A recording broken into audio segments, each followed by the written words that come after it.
All right, so we had a chance to talk through the overview of Chapter 12. You were into Chapter 12.1 on your own, but today, Chapter 12.2, Improving Your Own Fitness. A little bit longer one here, but this is one that I feel like might need some explanations here throughout the course of the lesson today. So I'll read through this one with you today. So the big idea for today, different types of exercises can help you evaluate and improve various elements of fitness. So we're going to talk about those elements of fitness here today.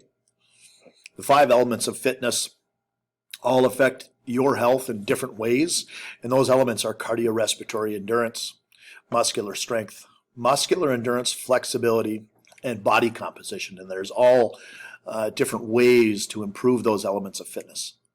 Okay, if you have cardiovascular endurance, you can run long distances. You can go for a hike without getting tired. Run a mile, long distance running like cross country, things like that.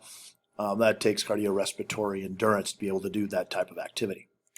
Cardiorespiratory endurance, the ability of your heart, lungs, and blood vessels to send fuel and oxygen to your tissues during long periods of moderate to vigorous activity. So you need muscular endurance, which is the next one of the 5 that we're going to talk about, muscular strength for all kinds of activities to put stress on your muscles, such as lifting, pushing, or jumping. So utilizing muscular endurance is what you use to exert the most force possible. So muscular strength.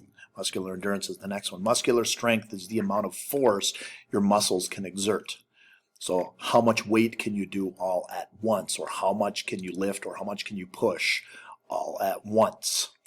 Muscular strength, the amount of force your muscles can exert. Okay, muscular endurance gives you the power to carry out daily tasks without fatigue, such as carrying some boxes upstairs, up and down stairs, or flights of stairs. So the difference between muscular strength and muscular endurance is not how much you can lift, it's how many times you can lift it or how long you can go exerting force with your muscles. So not how much you can do, but how long you can go without tiring. Muscular endurance, the ability of your muscles to perform physical tasks over a period without tiring. Okay, flexibility can improve your athletic performance and reduce your risk of muscular strain and injuries. Muscular strength can also, flexibility can also not only help with reducing the risk of injuries, but lengthens out the muscles, stretches the muscles out to get the most out of your muscular performance. So flexibility, first and foremost, helps reduce the risk of strain to muscles and injuries. Flexibility, the ability to move your body parts through their full range of motion. And body composition is the last one that we'll talk about. Body composition is the ratio of fat to lean tissue in your body. Having low overall body fat reduces your risk of cardiovascular disease and other problems associated with being overweight, such as type 2 diabetes and other types of cancer. You can use different tests to evaluate each element of fitness. Okay, you can test to measure your cardiorespiratory endurance, your muscular strength, your muscular endurance, and your flexibility. So you can actually do a number of different types of tests to test your cardiorespiratory endurance. One would be a 3-minute step test. Another one might be the mile run or the pacer test. Different things that you can use to test your cardiorespiratory endurance. Okay, you can measure strength and endurance of your abdominal muscles by doing partial curl-up tests. See how many sit-ups or curl-ups you can do in a minute. See how many push-ups you can do within a minute. How many pull-ups or chin-ups you can do within a minute. Test muscular strength and endurance. If you really wanted to test muscular strength, a weightlifting standpoint, muscular strength, again, talking about the amount of force you can push. So somebody might do a 1 rep max of some sort. Okay. Measuring flexibility, you could do a sit and reach test or a V-sit test. We're actually stretching sitting down into like a hamstring stretch position, but seeing how far you can stretch your hands past your toes. Typically done on a sit and reach box. I'm sure you've seen those done before in Phi Ed classes that you've had throughout the course of the years. Okay. So getting fit using different forms of exercise to improve various elements of your fitness. Most exercises and activity fit into two basic categories, whether they're aerobic exercise or anaerobic exercise. It's important to understand the difference between the two. Aerobic exercise raises heart rate and increases your body's use of oxygen. So jogging, swimming, biking, those types of things. There are different types of activities that's going to utilize more oxygen in order for you to do that type of exercise, increasing that heart rate. So aerobic exercise. Aerobic exercise. All rhythmic activities that use large muscle groups for an extended period of time. So the biggest thing to understand is it's going to improve your cardiovascular or cardiorespiratory endurance because you are doing it over long periods of time and going without tiring. Okay, sprinting, lifting weights are examples of anaerobic exercises. Anaerobic exercises uses short bursts of energy and strength and takes longer for recovery afterwards. So there's less use of oxygen in anaerobic exercises. Anaerobic exercise. Intense short bursts of activity in which the muscles work so hard that they produce energy without using oxygen.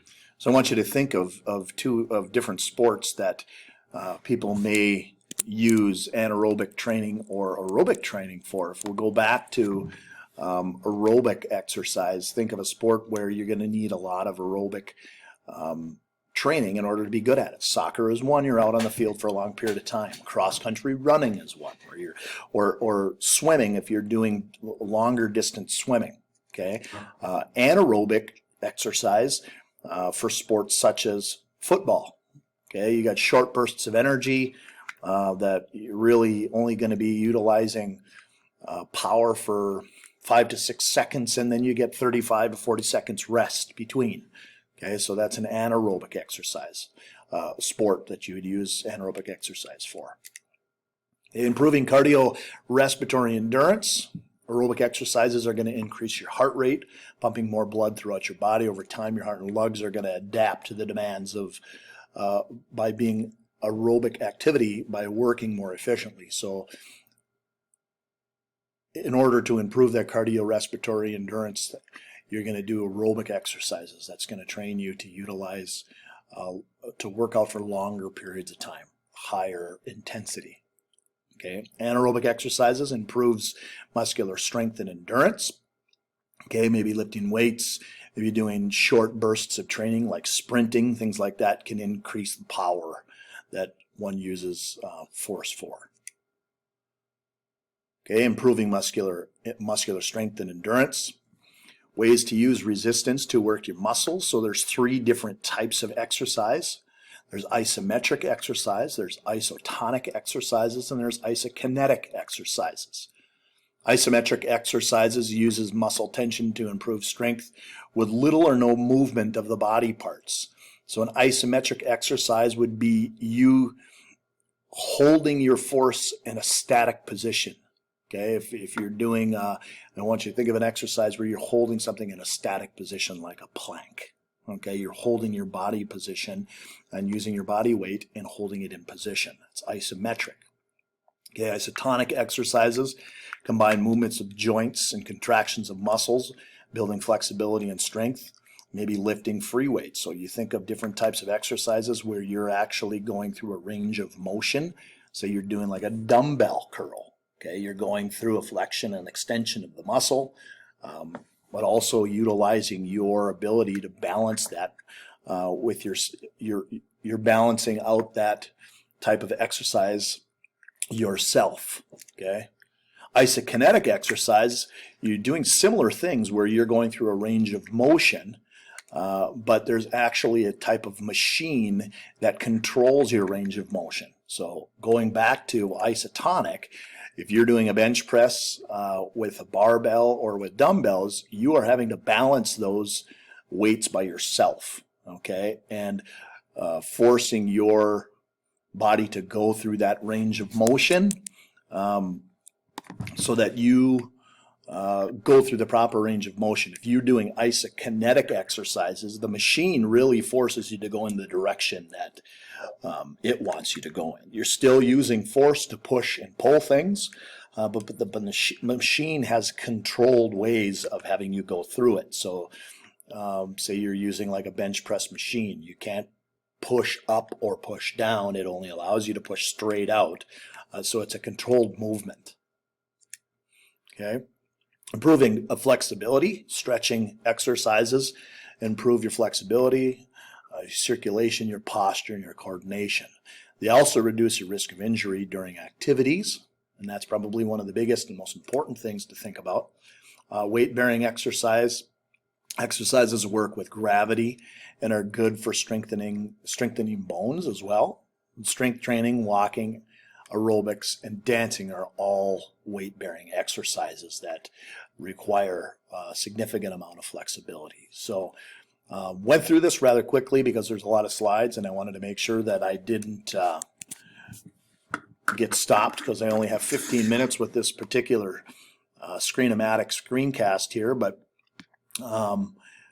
we'll go through the next lesson as well too. I'll end up doing a recording for 12.3, and then I want to go through another short separate lecture where we talk about target heart rate and how to check those types of things as well too. So that was 12.2, improving your fitness.